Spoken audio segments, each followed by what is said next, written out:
Hey, what's going on, my friends? It's Dave Sharpe, your boy, your friend, your captain of this ship today. My friends, I have got a special guest on today, somebody that I've known for many years now, which is quite an interesting concept, right? Because what the internet allows us to do is connect with people who we otherwise would have had no contact with. Absolutely, positively, no contact with. And because of this powerful tool that we all have here at our fingertips, um, we are able to connect with people, build relationships, be a part of people's lives over the years. And that's just what I've been able to do with this guest and her wonderful husband, who we're not even going to worry about today. Brittany, welcome to the show. Hey, Dave. Good morning. Yeah, I'm sure, he be hogging up all the limelight everywhere he goes, huh? Because he's a shining Always. man. He's a shining man. But you're the real secret weapon in that family. We all know it. So how the heck have you been? It's been, 6 months since we went to Disney World together. I think that's the last time I saw and talked to you. Yeah, I think, so it's already been 6 months. Yep. March, however many months back that was. But yep. Wow, cool. So good to you're the type of friend, you and Andre, that I can, and I like friends like this that I can catch up with, and it feels I don't have to talk to him every day, but it feels like when I see him, I've known him for 20 years and I'm excited to see him. I'm excited to catch up with him. And that's how I feel about you and Andre. And I really never really felt like that about anybody that I ever worked with before, you know what I mean? Or worked around. And so you two met on a cruise ship, right?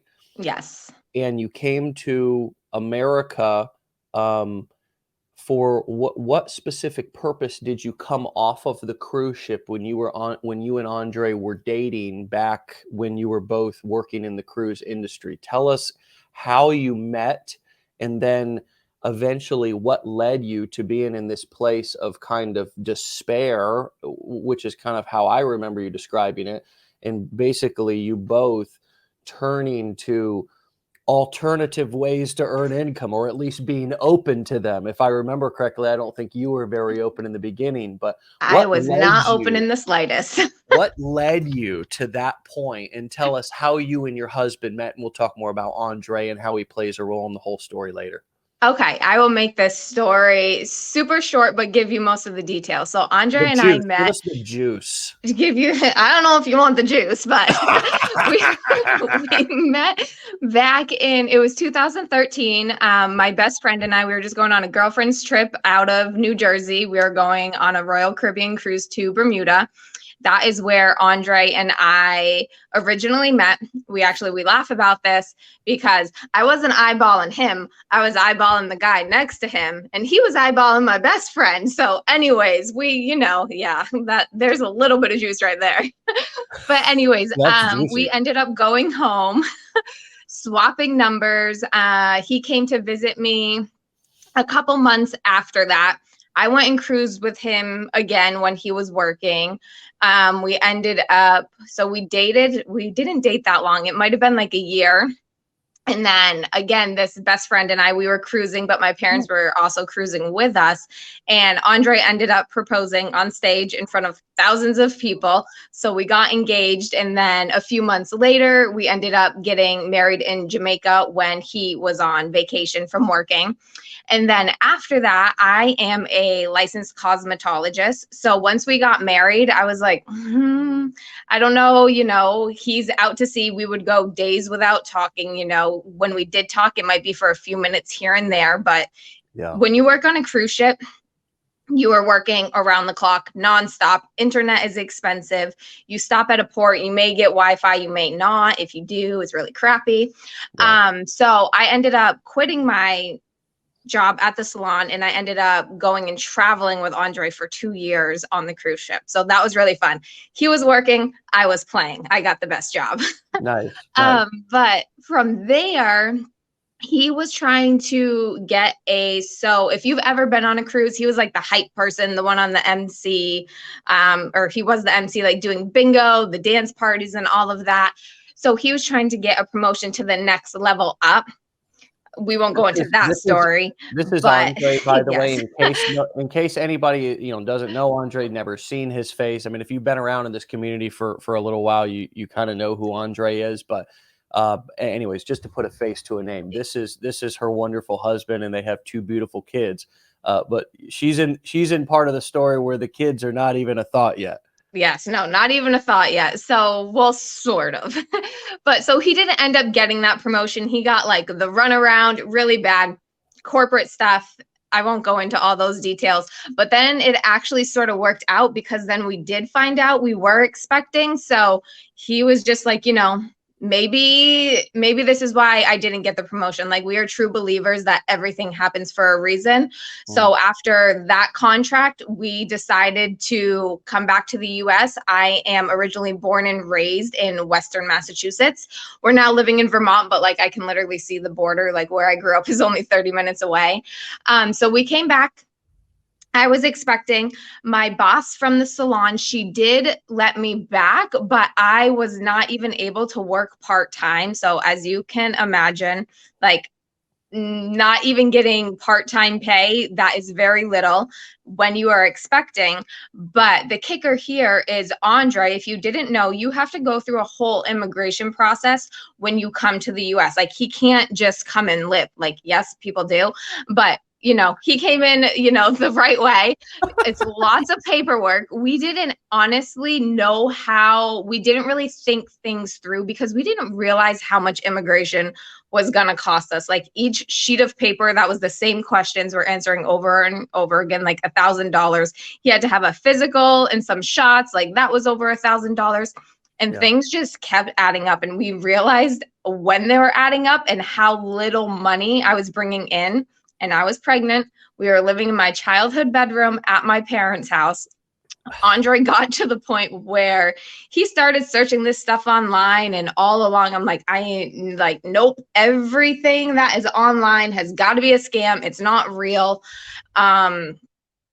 So he started looking for all these ways. He's like, look, I found this. You can do this. We can do that. And I'm like, hell no. He ended up signing up for some things. And when I tell you I did not talk to him for weeks, I mean it. You can ask my parents. I was fuming with him. But, he says to me, what other choice do we have? He couldn't work because when you're going through the immigration process, you can't work until I don't even remember what point it was. So he went months without being able to work. So online was literally the only option he had. And it was the only option for even myself to start bringing in more money because I just couldn't get more hours at the salon and I was pregnant. Yeah. So that is sort of how we ended up here. So he basically was messing around online and came across some ad or some video for Legendary and said, hey, I want to learn this online marketing thing. And basically your response was, hell to the no. And his response was, what better plan do you basically have right now? And you kind of at that moment realized that you really didn't have a better plan, and that, you were just, the plan was do it. I'm not going to talk to you for 3 weeks and it better work, right? Pretty much. And it's so funny to me too, because, I see now everybody, like I try to watch these every morning when I can. And it's just, I laugh about it because I always say, Andre, I'm like, we were part of Legendary before it was even legendary. Yeah. Yeah, and I don't even remember how things were set up before, but Andre was like, well, it wasn't $7 when we signed up. Yeah. He goes, I'm pretty sure it was 30, but so we've been around Dave for a while. Like Dave didn't have his studio. He didn't have his office. We would watch him in his house, in his home office, doing trainings. He didn't have wake up shows back then. Like we would lay in bed and do trainings. Yeah. Yeah. We've come a long way. It's been many, many years. This event, I think, was in 2018, if I'm not mistaken. Jackson was a baby, so 2017, October of 2017. He was almost 4 months old. Oh my God. So that was literally the year that we were brand new as a company, was 2017. Our first event was in Tampa in March. And so, yeah, I mean, this was both the beginning of, I think, Legendary's journey, also you all's journey. And, just looking at some of your pictures now, where have you come from there? One of my favorite pictures, and I don't see it here, but it was when you guys bought your home. You closed on a home, I guess. Oh yeah, that would be under probably that one, and then you would have to, yeah, like scroll. I mean, scroll through all the family stuff, which is these kids are just absolutely adorable. I mean, but anyways, the picture that I'm looking for is where you guys basically closed on a new home. I mean, and look at all the memories that you have now. I'm just looking at your life. It's beautiful. This was obviously Jackson, who this kid is genius and hilarious, but he's sitting there covering his eyes. Look at you. I mean, We were screaming because it was a girl. yeah. Could you ever have imagined that you all would be where you're at right now when Andre came to you and said, "Hey, I think we should try this internet thing"? Not in the slightest. And now we just fight every day because we never want to go back to a normal lifestyle. Like, this is our life. Like, it makes me sick to be like, oh, am I ever going to have to go back to a job? Not that I'm going to have to, but it's just that thought that I constantly keep there because I don't want that feeling of having to leave my family every day. I don't want that feeling of having to go work for somebody else every day. So Yeah. it's just that constant thing is in your head, like, okay, what can I do today? What can I do better? Because I don't want to leave my kids. Yeah.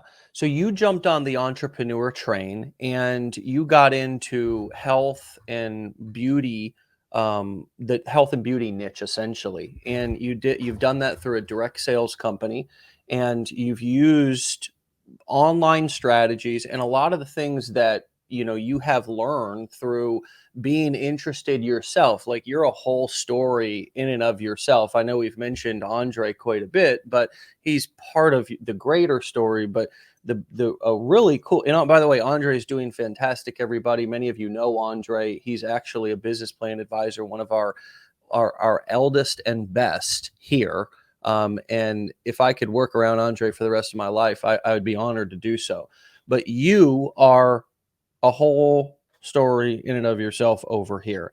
So what gave you the entrepreneur bug? Was it that exact drive that you just talked about? Hey, look, okay, I don't ever want to go back, and I see that there's some possibility here. Talk to us about the opening of your mind and how Okay. you kind of developed your own entrepreneur spirit, Okay. apart from your husband, who was kind of becoming entrepreneurial first. You know what I mean? Yes. Yes.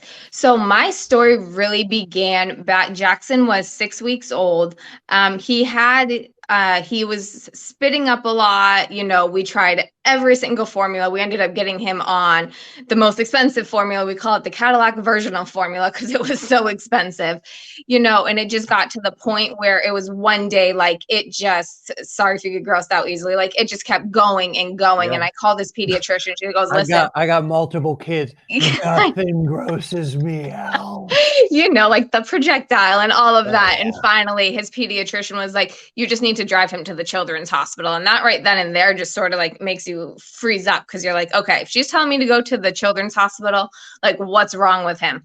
So we get down there, they have him hooked up to all these tubes, all these monitors. And again, he was 6 weeks old. Like, that's just mortifying as first-time parents, never mind parents to begin with. Right. So they did all of that, and then they ended up having us go back in a few days later. He had spent the night there, and then they wanted to go and run some more tests on him because they thought maybe his intestines were twisted and they were going to have to do surgery to untwist them. Luckily, it did not end up being that, but during that process, we're sitting in the hospital. We got the news that all is good and whatnot. But I was technically like 8 weeks on maternity leave. When you are a hairdresser, you go unpaid. You don't have health insurance. You don't have maternity leave. You don't have any of that. So I'm sitting there and my boss is texting me. She's like, hey, when can you come back to work? And I'm like, she knows the girls that worked there. I still talk to them. They knew everything that was going on. She knew everything that was going on.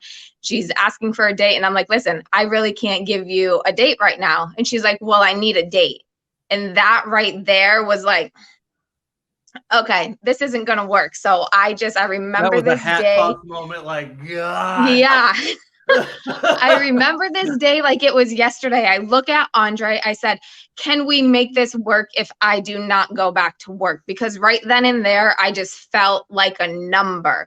Like Yeah. my son was sitting there, like no one had knew what the outcome was yet. But I'm like, what if he had to go in and his intestines were twisted and they had to like cut him open and untwist them? But you're worried about when I can come back to work to do some haircuts and color hair? Like, no, thank you. So right Right. then and there, I've never been into a job, never worked for anybody for the entire time my kids have been on this planet.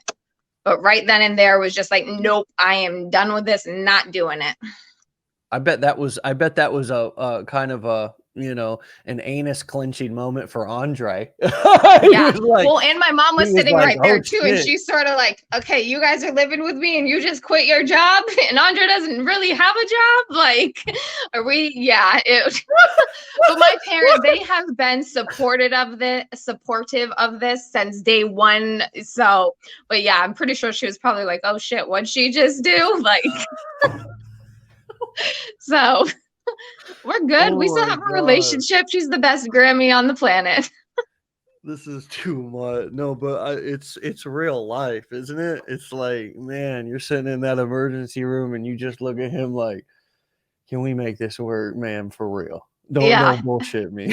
Don't bullshit me right Yep. now. And it was just like a decision made like that. There was no like, we're going to talk about it. We'll work, like, see what we can work out. We'll look at bills and stuff. Cause we hadn't had a house. We were saving for a house and Man. we made it work because we did not want to go back to the lifestyle we were previously living. Yeah. Yeah. So so Andre was involved in kind of going through our training and getting started with like doing affiliate marketing, and you guys had come to the mastermind, which I just showed a picture of. This was the 2017 mastermind in Tampa. You've got Jackson strapped to the front of your chest. How were you introduced to your own opportunity, your own business? How did you develop that individual spirit and kind of get headed in that direction and get started? Because I eventually want to talk about how you're actually kind of doing direct sales and network marketing, which is the industry and the business that literally gave me my start. You know what I mean? Like I Yeah. talk so intimately with it, whether I'm, making fun of it or praising it, because I've got so much experience with it. Oh, I make fun of it too. It's okay. And well, that's the best way to get leads, is to say, hey, basically your sponsor doesn't know what they're doing. They're having you run around in Walmart or chasing friends and family. Why don't you come over here and I'll teach you how to do this business online? That was the pitch that transitioned me onto the internet and eventually helped me to have success. But how did you get started in the company or the business that you're in? And like, how did you find I just want to get a take on how you developed either the confidence or whatever to kind of break away from Andre and do something on your own. So how would I explain this?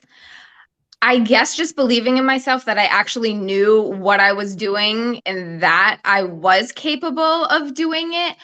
So yeah, he was like a good teacher and everything. And so I do want to just throw in there too. Like, it just goes to show that affiliate marketing, like for us, like we plan on showing Jackson and Delaney the second they can start retaining all this information, because it's just a skill that can be passed on from generation to generation. Like I personally, I can't believe I'm going to admit this. I never went through the 15-day challenge until last December. And that had been almost 5 years since Dave and I had known each other.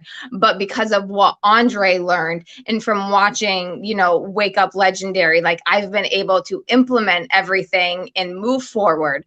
I don't know. I guess I'm passionate about teaching. And I just feel like if anybody not necessarily started where Andre and I started, because I believe nobody has that story, but everybody starts in a position where you're truly coming from nothing. So it's just like, if we started from nothing and I was a big skeptic, as I just like, it was a hell no. And now we're like, we're way further beyond that. So it's just like, I know if I can do it, anybody can do it, and anybody with my mindset, with the right training and the right personal development and the right growth, like they can do it too.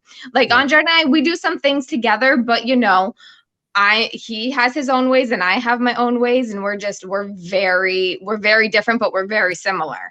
Yeah. Like I just don't want to do everything with him because I like doing things my own way. Yeah, right. And that makes it's cool. That's hearing you say that, I hope inspires others who are feeling like a sort of, I don't know if this is the right word, but it's kind of like an enmeshment with their spouse. Like we always think that we need to do everything with our spouse, and we always think that our spouse, I think one of the reasons why a lot of couples don't move forward is because they're kind of always asking each other for permission, but nobody's ever taking the first step.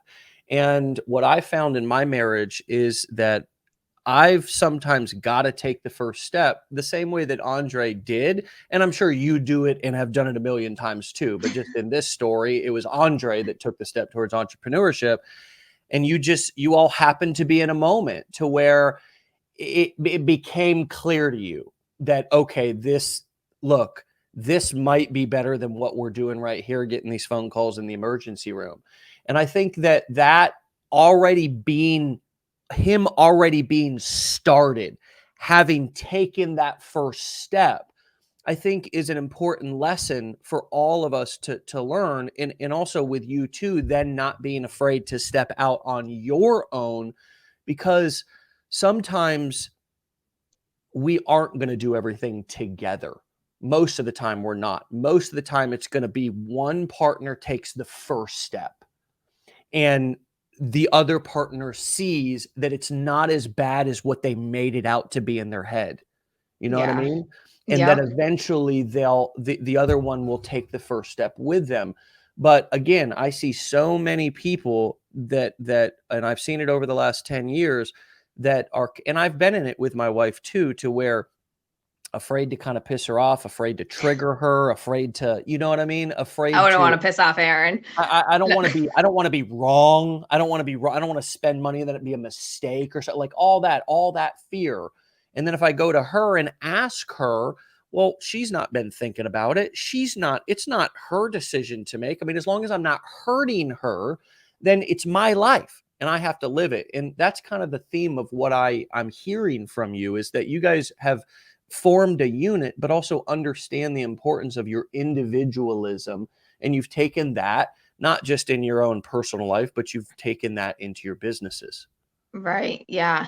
And this sort of doesn't have any sort of, because you just mentioned the money thing and like how we're talking about partners and whatnot.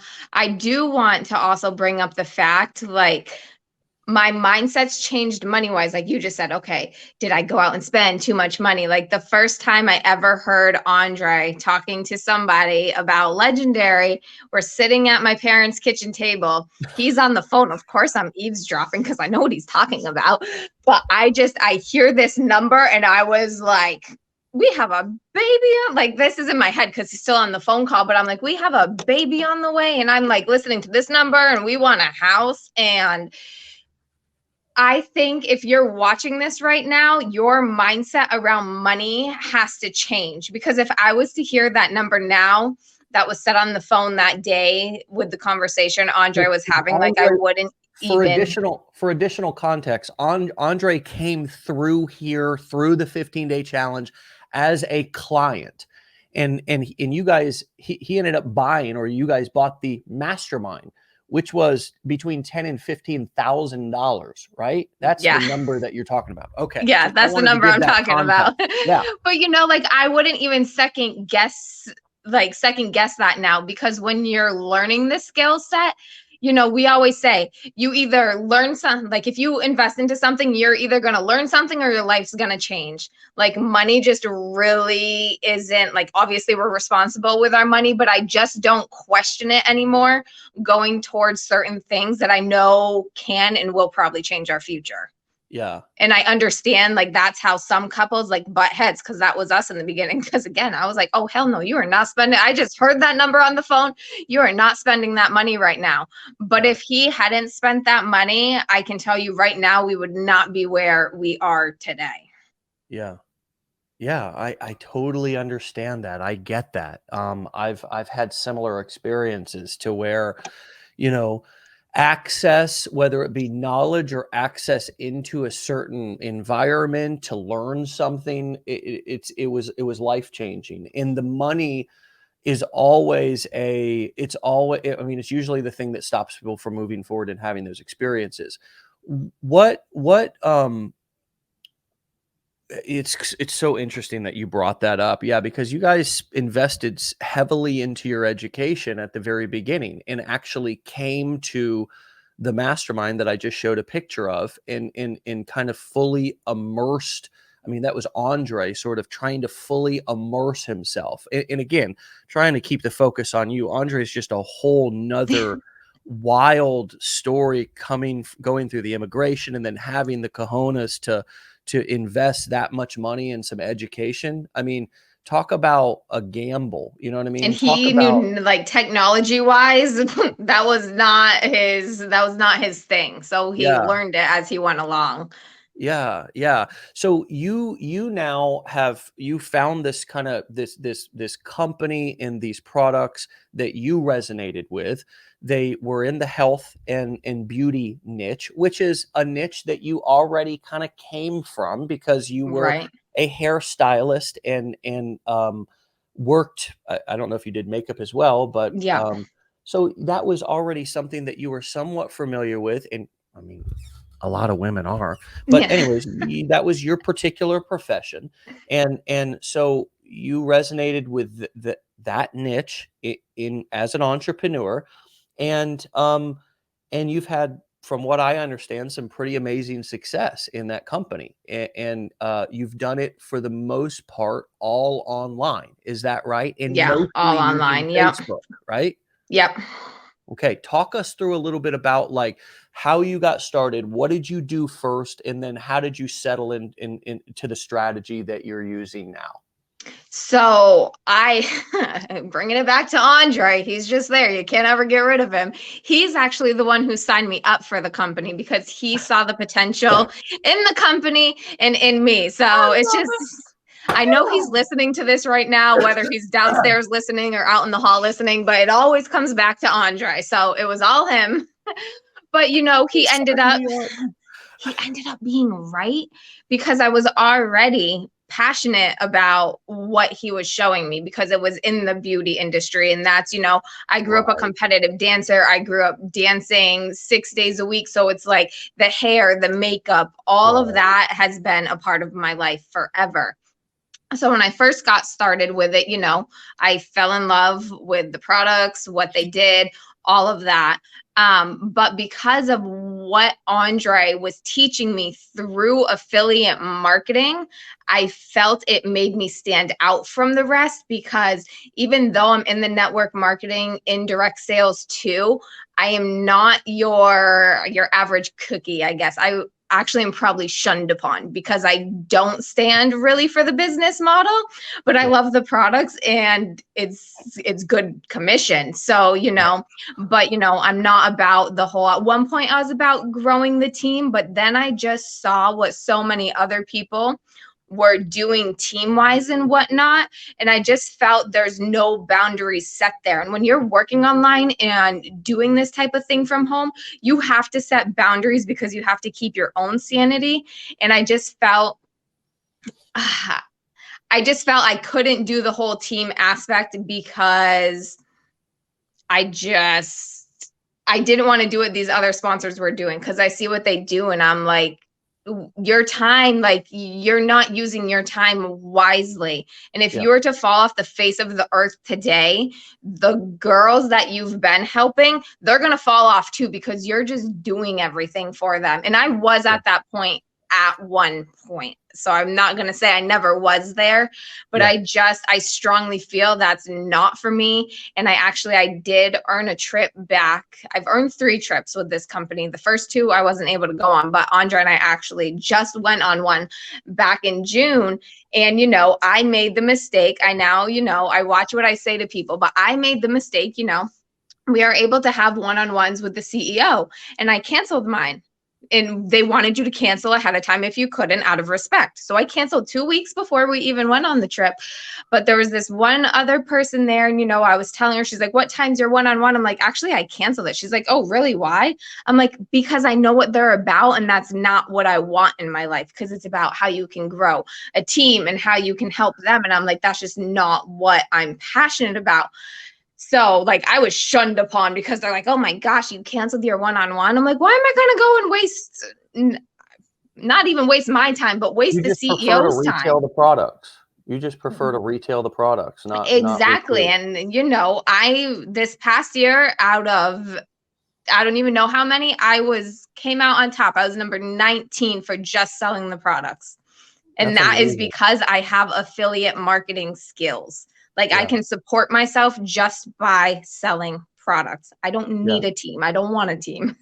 Well, gosh, you're in the beauty of that, no pun intended, is that you become less dependent on companies when you develop these skills. And one of the real missions of mine, and it's you would think that it's counterintuitive to growing our business, right? It's not. It's that I want to create dependent entrepreneurs, not independent, or excuse me, I want to create independent entrepreneurs, not dependent entrepreneurs. The same way that I want to have independent children, not dependent children, right? You want to the mark of your leadership as a like a CEO or building a company is that you're able to build other leaders out. And I know that sounds network marketing, but you're able to build other leaders within your company and within your community. And you're okay if they use you as a launch pad to go other places and do other things. And that's what we are as an education company. Our main focus and mission is to educate people, and they can then use those skills in the abundance of different products in companies that you can be an affiliate of, or you can sell your own courses, coaching, or events yourself. But my experience with network marketing was similar, that I didn't have any skills yet. So I was kind of dependent on the company. And the only thing that I really knew how to do was lead with kind of the make money online. I would have never known how to sell the products when I first got started, because I didn't know how to deliver value, all the things that we talk about on this show and inside of our training. I didn't know how to collect email addresses. As a matter of fact, you know, this is one of my props when I was doing network marketing back in the day. This is one of my props I bring out often, because it's all the business cards I collected when I was doing network marketing. These were all the people that I was going to follow up with. You know what I mean? I gave them my business card for a period of time, and nobody ever called. So I was like, oh, I'll start getting their business card. So then I got their that was like my manual form of an email list, right? But the same thing happened for me when I learned these skills out of frustration. I came online because I was frustrated and wasn't getting anywhere. And I saw guys doing direct sales and network marketing the same way that you're doing it online and on social media. And then what they were doing was also selling training to other network marketers to show them how to be more successful in their business, that, you know, just as another angle or division inside of their company. So there's so many things you can do with this knowledge, but I think you pointed out the number one most important part is you're independent. You don't have to bend to any company's will. You don't have to. You're truly an independent distributor. You're truly an entrepreneur.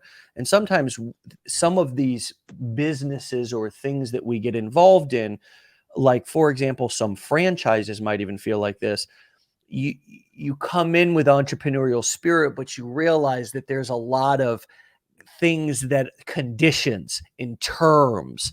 And for me, being free, being able to do what I want, how I want, with who I want, is so important, that I've actually made my way up the ranks in a network marketing company, as a matter of fact, before we launched Legendary.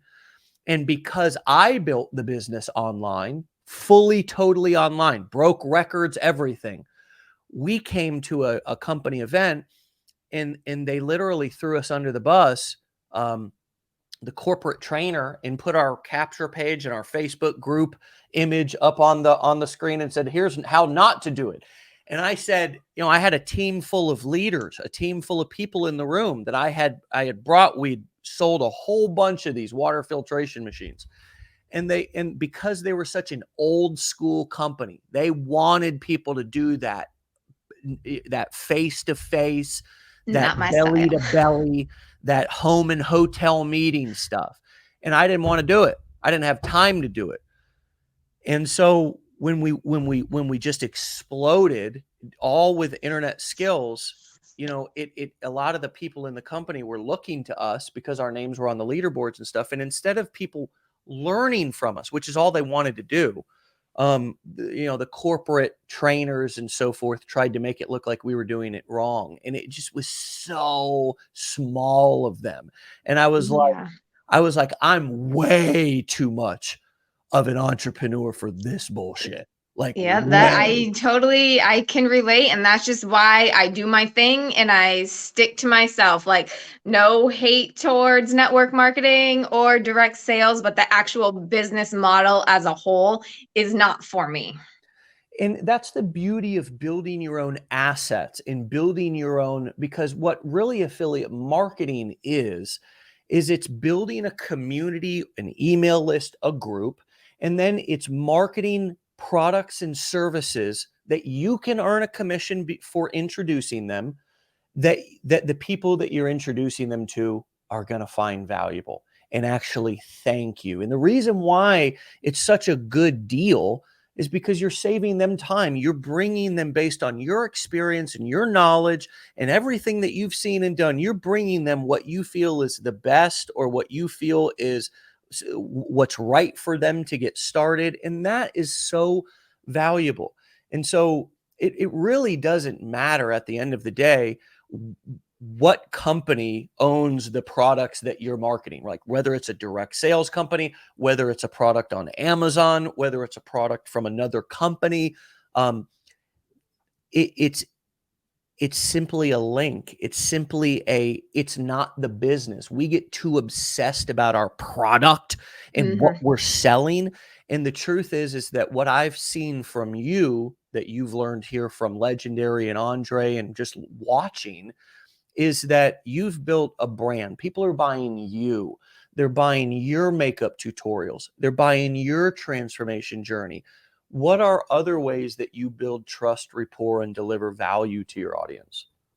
So sort of like what you just said, I build that trust, I pass along value, I pass along education. In my mind, I'm like, how can I help somebody? I'm not thinking about the next sale, the next commission. I'm thinking about, what can I do to make this person's life better? Like, how can I help them so they're not at where, if maybe they're in a position today, they're not in that position like a month from now. Like, I'm trying to better that person's life, like not worrying about the sale. Like, yeah, we all want sales and we all want money because that's how we live.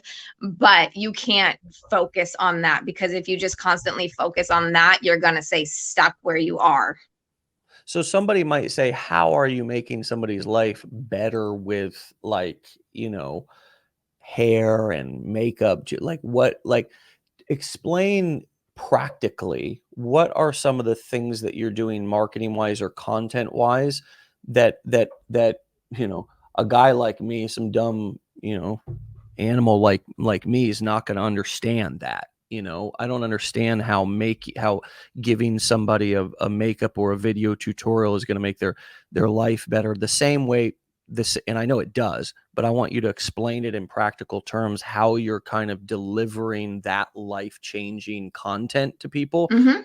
through. Now, whether it's just that the strategies in the products are, transforming their life, or it's also a sense of community that you're creating within your group. What are the different elements that are life changing, or that can have such a positive, or that are having such a positive impact on your community and your clients? So for an example, we're going to pretend like I have a girl client right here.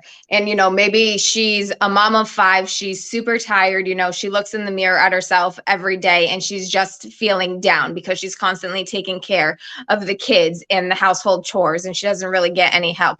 I would come to her and I keep things simple. So I would be like, okay, we're going to use Julie's name. I was like, okay, Julie, this is what I would recommend for you.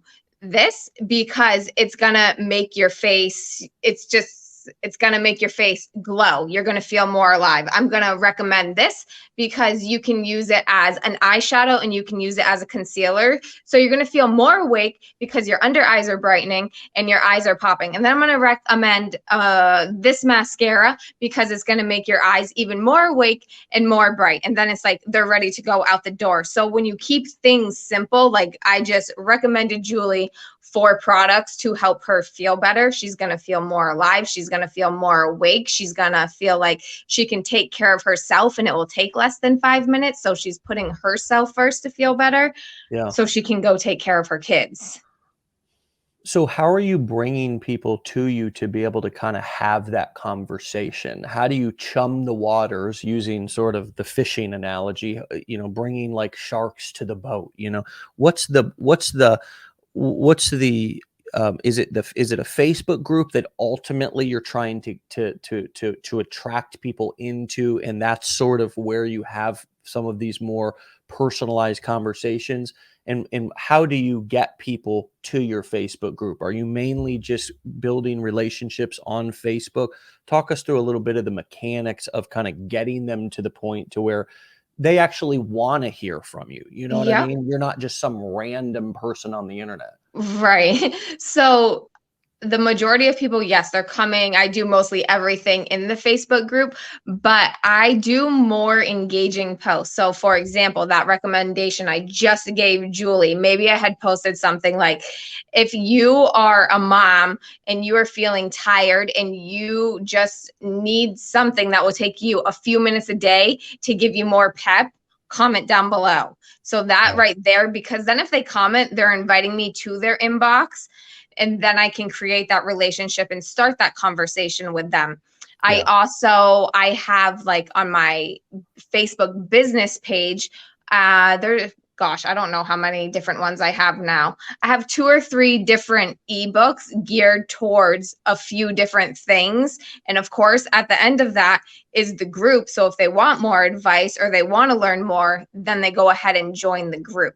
So I'm giving them that something for free. They're gaining my trust. They're learning a little bit more about me. And then they're coming into my group and I'm going to give them more value. Yeah. Yeah, it's cool. It's cool. I mean, you've pretty much for the past few years just used Facebook as a marketing tool, kind of almost exclusively, right? Have you branched out into any of the other platforms? When I started, so another funny thing, guys, I only started promoting Legendary Marketer back in July.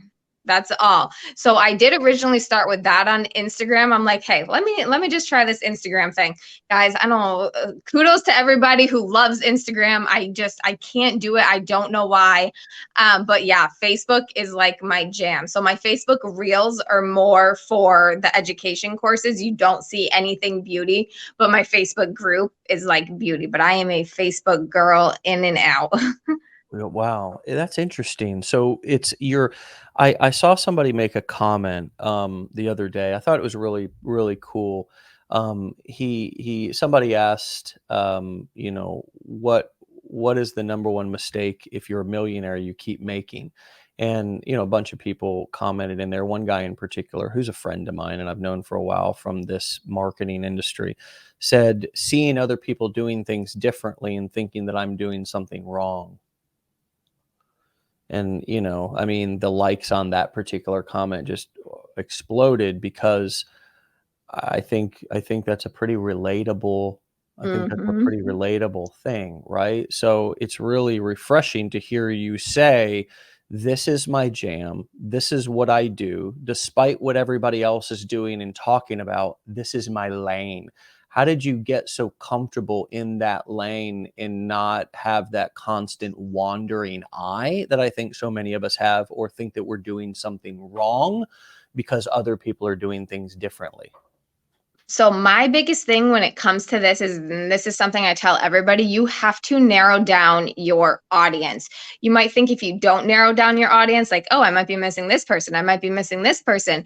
But if you get more into depth of who you are wanting to attract, your business is going to blossom. And my people, my audience, who I am looking to attract, that they are mostly on Facebook. Like there was some conversations I had on Instagram and I'm like, I can't vibe with you. Like I know my audience, I know who I want to work with, and I think that's partially why Instagram wasn't really my thing. And Hmm. I tried TikTok for a hot second. That lasted about 2 weeks and I was like, okay, I'm done with this. Andre would be like, "You haven't posted in a while." I'm like, "Yeah, cuz I'm just going to delete the account cuz I don't like TikTok." So, my audience and the people I know that I can attract are on Facebook. Yeah. There's older generations on TikTok and on Instagram, but for what I am looking for particularly, they are on Facebook. Yeah. Yeah. And that makes perfect sense. I mean, Facebook, sometimes we all run to the hot new platform, forgetting that the older generations, the boomers, what are we? Are we millennials? I think we're I millennials. think so. So the boomers and the millennials, I mean, are going to just have more money to spend versus the Gen Xers and whatever the newest generations are. I forget them all the time, what line they're in. But I I don't mean, remember. let's just common sense. It's like kids don't have thousands of dollars or hundreds of dollars of disposable income or savings to buy product, services, trainings, etc., as much as boomers and millennials. And so it's I think that's a great point. And the way that you kind of learn that is by just testing. There's no way. I think once again, that theme of taking the first step is true also in how are you ever going to find your lane, like your specific lane, unless you don't take that first step and test stuff.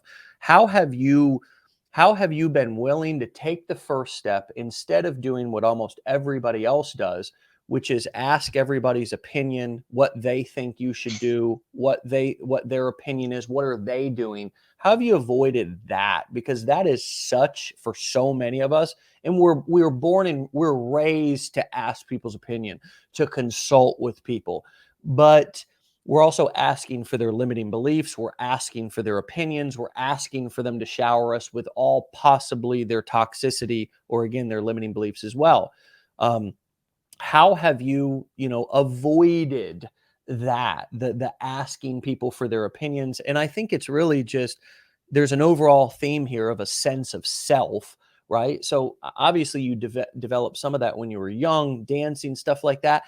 But motherhood, life beats you down. How do you continue to maintain that sense of self so you're willing to test these things on your own instead of relying on everybody else's opinions?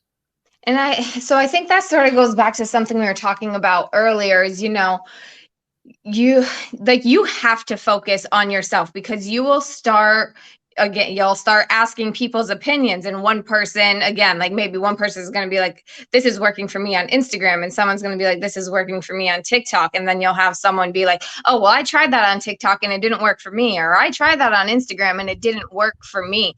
Like no matter what somebody tells you is working for them, it does not mean it's going to work for you.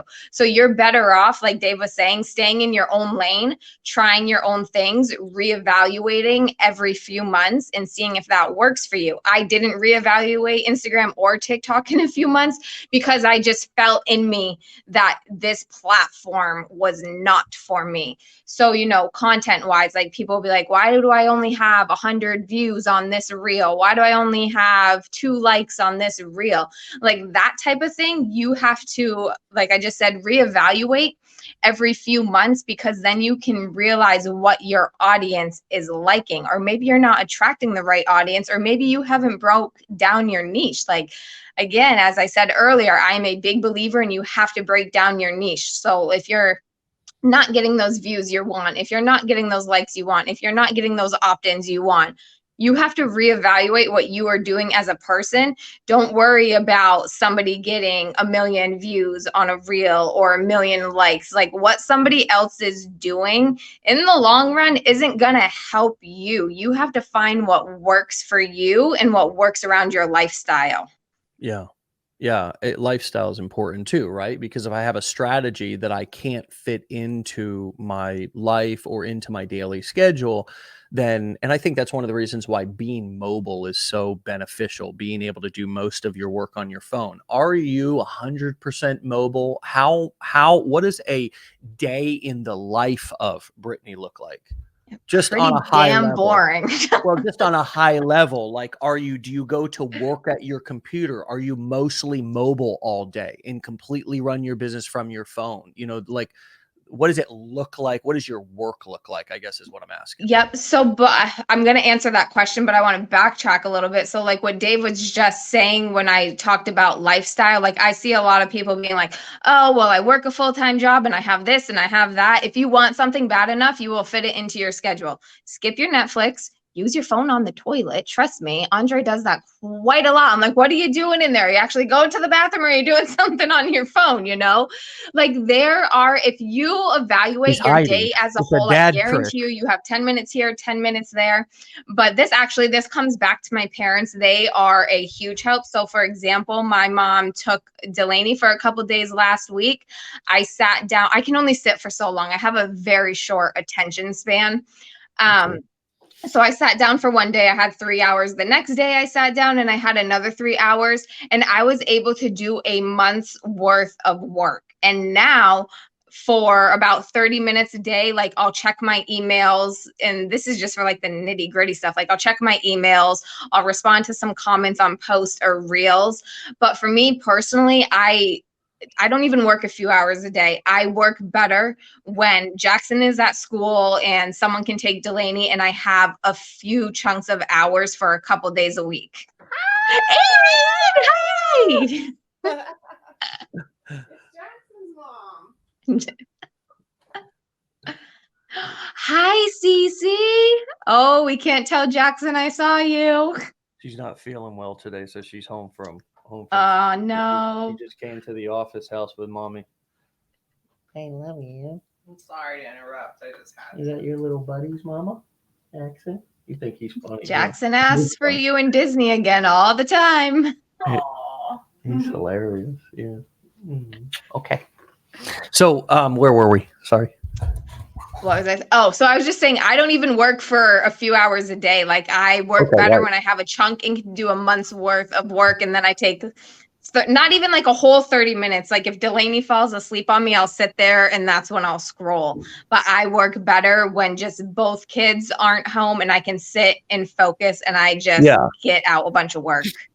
Yeah, for sure. I totally agree with that. Trying to work with your kids present is going to drain you faster than anything you can possibly think. I mean, not only is it going to, it's going to interfere with it just doesn't work. It doesn't. I don't know. If you have, I mean, unless you can put your kids in front of an iPad for a certain amount of time and be able to, that is completely reasonable, friends. And not a single one of us should feel shame or guilt because we are using various tools. All of our children are going to grow up and look, they're going to have something way different than screens. It's going to be way beyond our wildest imagination what they're going to have in 10 years.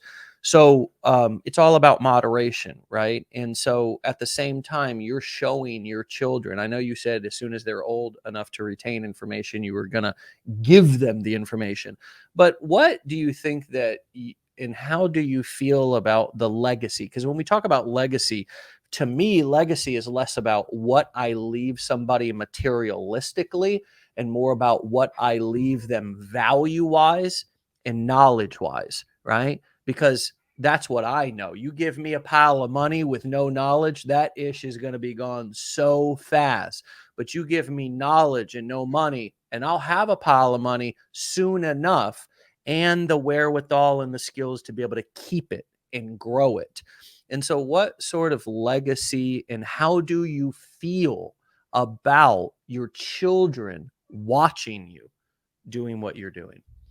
I mean, Andre and I feel exactly about like what you just said. Of course, we'd like to, if we decide to build in Jamaica or something, like, yes, we would leave them that type of thing. But, we want to leave them with skills and the knowledge so they can do whatever they want. Because again, when you have the skills for this, I have businesses and now I even other hairdressers like who utilize Instagram and Facebook and that type of thing because I've built this skill and they see what I have built. They're now reaching out to me for advice. So once you know this, the possibilities are endless. And so that's something that your kids can do too.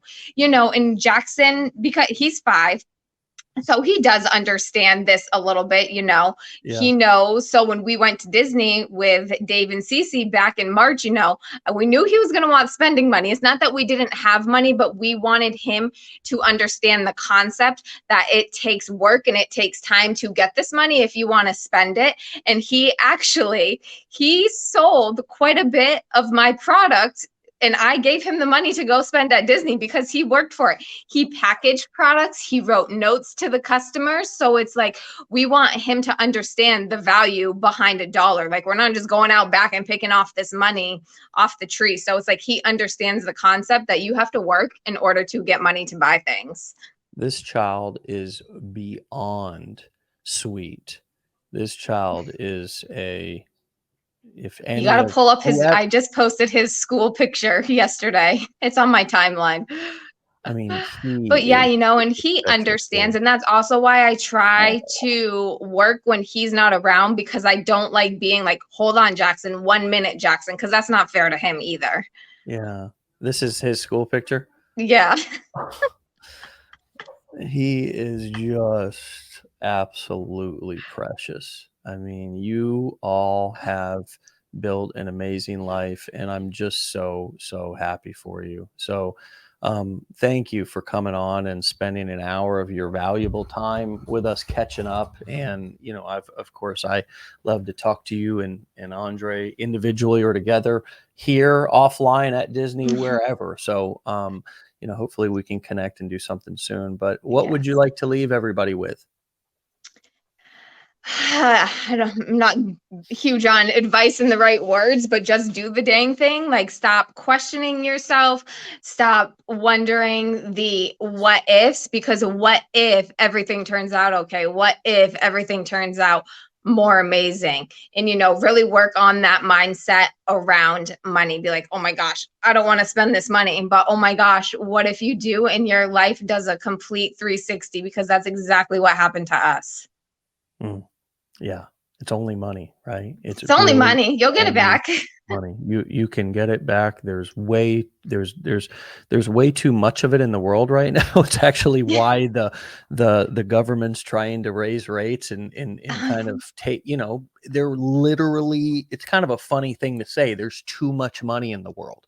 Throughout the lockdowns and stuff, all that stimulus was given out, and by raising, the companies like Facebook and in all these companies, remember how they got huge valuations?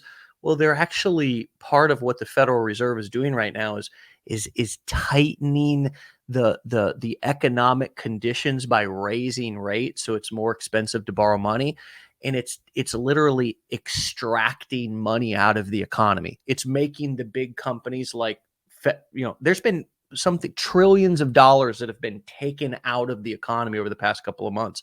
So what's my point?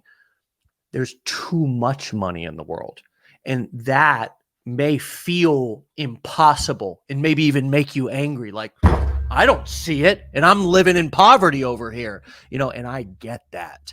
I understand that pain, and I understand that reality because I've been there before, and it sounds like Brittany has too.